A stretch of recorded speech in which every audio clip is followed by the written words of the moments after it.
I sipped the tepid water, thinking of Frank's bracing malts. Strictly speaking, doctor, few of the people in the Residencia Costa Sol are retired. They're mostly in their 40s and 50s. Everything comes sooner these days. The future rushes towards us like a tennis player charging the net. People in the new professions peak in their late 30s. As it happens, I have a fair number of Costa Sol patients. It makes sense to move now that my practice here has dried up.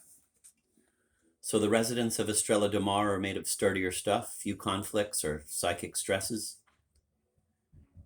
Very few. They're too busy with their theater clubs and choral societies. One needs a great deal of idle time to feel really sorry for oneself.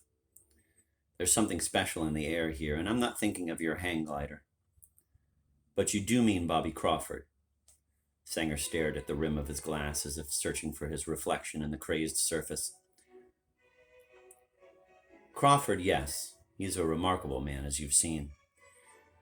He has certain dangerous qualities of which he isn't really aware. He excites people and stirs them in ways they don't understand.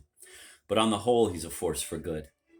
He's put so much energy into Estrella de Mar, though not everyone can stand the pace. Some have to retreat to the sidelines.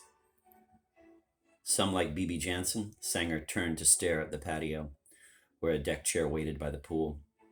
Here, I guessed, the young Swede had relaxed in the sun under her psychiatrist's melancholy and wistful gaze. At the mention of her name, he seemed to slip into a shallow reverie of happier times. B.B., I was very fond of her. Before she was taken in by the Hollingers, she would often ring my doorbell and ask if she could stay with me. I'd treated her for one addiction after another and always let her in. It was a chance to wean her from everything that was crippling her mind. She knew the beach bars were too much for her to take. Crawford and his friends were testing her to destruction, as if she were a Piaf or Billie Holiday with a huge talent to sustain her. In fact, she was desperately vulnerable. Everyone seems to have liked her. I saw that at the funeral. The funeral? Sanger refocused his eyes, returning himself to the present. Not one of Anderson's better days.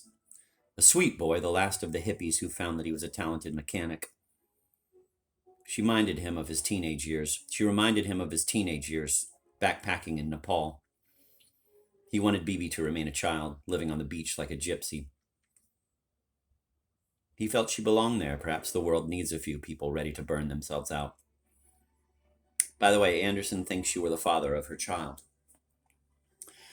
Sanger smoothed the silver hair with the back of his hand. So does everyone else at Estrella de Mar. I tried to protect her, but we were never lovers. Sadly, I don't think I ever touched her.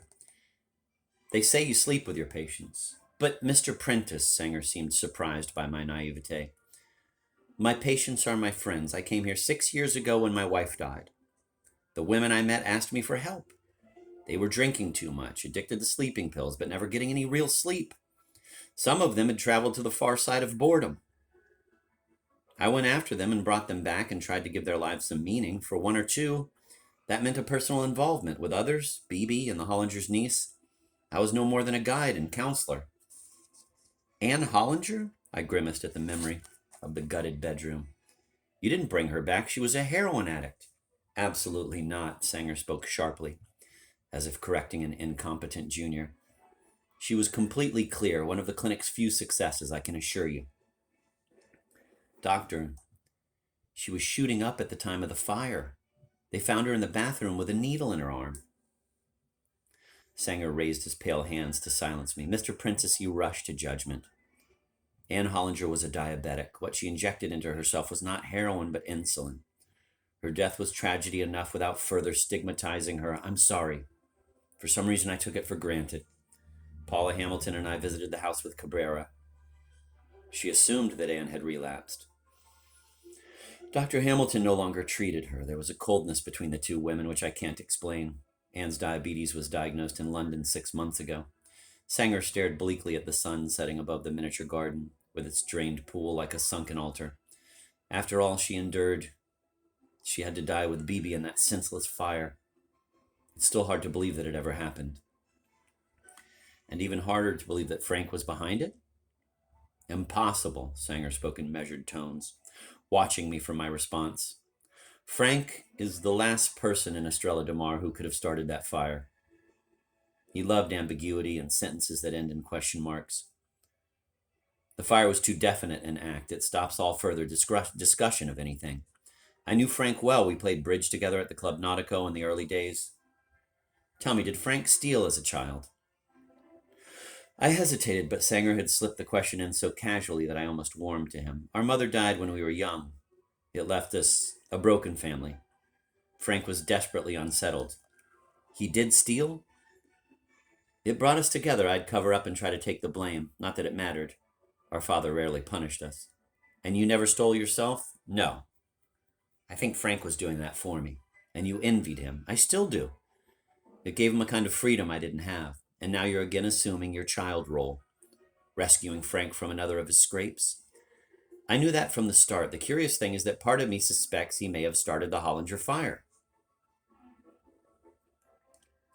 Of course, you envy him his crime. No wonder you find Bobby Crawford so intriguing. That's true. There's something mesmerizing about all that promiscuous energy. Crawford charms people, always sailing so close to the rocks. He graces their lives with the possibilities of being genuinely sinful and immoral. At the same time, why do they put up with him? Too restless to sit in a chair, I stood up and paced among the cartons of books while Sanger listened to me, constructing a series of steeples with his slender fingers. I followed him this afternoon. He could have been arrested a dozen times. He's a genuinely disruptive presence, running a network of drug dealers, car thieves, and prostitutes. He's likable and enthusiastic, but why don't people send him packing? Estrella DeMar would be a paradise without him. Sanger collapsed his steeple, vigorously shaking his head. I think not. In fact, Estrella DeMar is probably a paradise because of Bobby Crawford. The theater clubs, galleries, choral societies, Crawford has nothing to do with them at all. He has everything to do with them. Before Crawford arrived, Estrella DeMar was just another resort on the Costa del Sol. People drifted about in a haze of vodka and Valium. I had a great many patients then, I may say. I remember the silent tennis courts at the club. A single member, lying by the pool. The water's surface wasn't broken from one day to the next. You could see the dust lying on it. And how did Crawford bring everything to life? He's a tennis player. But it wasn't his cross-court backhand that revived Estrella DeMar. He made use of other talents. Sanger stood up and walked to the window, listening to a nearby security alarm that shrilled through the evening air. In a sense, Crawford may be the savior of the entire Costa del Sol, an even wider world beyond that. You've been to Gibraltar? One of the last proud outposts of small-scale greed openly dedicated to corruption. No wonder the Brussels bureaucrats are trying to close it down. Our governments are preparing for a future without work. And that includes the petty criminals. Leisure societies lie ahead of us, like those you see on this coast. People will still work, or rather some people will work, but only for a decade of their lives. They will retire in their late 30s with 50 years of idleness in front of them. 1 billion balconies facing the sun. Still, it means a final goodbye to wars and ideologies. But how do you energize people? Give them some sense of community? A world lying on its back is vulnerable to any cunning predator. Politics are a pastime for a professional caste and fail to excite the rest of us. Religious belief demands a vast effort of imaginative and emotional commitment, difficult to muster if you're still groggy from last night's sleeping pill. Only one thing is left which can rouse people, threaten them directly and force them to act together. Crime? Crime and transgressive behavior, by which I mean all activities that aren't necessarily illegal, but provoke us to tap our need for strong emotion, quicken the nervous system, and jump the synapses deadened by leisure and inaction. Sanger gestured at the evening sky like a planetarium lecturer pointing to the birth of a star. Look around you. The people of Estrella DeMar have already welcomed this. And Bobby Crawford is the new Messiah? I drank the last of Sanger's water, trying to wash the flatness out of my mouth. How did a small-time tennis pro discover this new truth? He didn't. He tripped across it in despair. I remember how he paced those empty courts, playing endless games with his serving machine. One afternoon, he left the club in disgust and spent a few hours stealing cars and shoplifting. Perhaps it was coincidence, but the very next morning, 2 tennis lessons were booked. Does one follow the other? I don't believe it. If someone burgles my house, shoots the dog, and rapes the maid, my reaction isn't to open an art gallery. Not your first reaction, perhaps.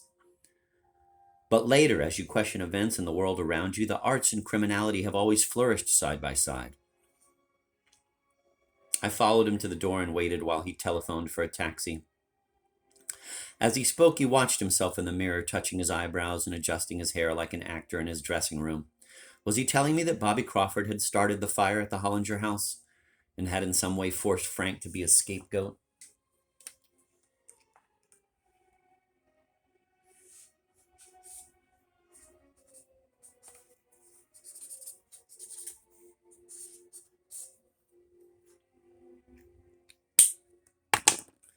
As we stood on the steps, the graffiti glowing beside us under the security lights, I said, "One thing is missing in your scheme of things, a sense of guilt. You'd expect people here to be crippled by remorse, but there is no remorse in Estrella DeMar. We've had to forego that luxury. Mr. Prentice, here transgressive behavior is for the public good. All feelings of guilt, however old and deep-rooted, are assuaged. Frank discovered that, and you may too.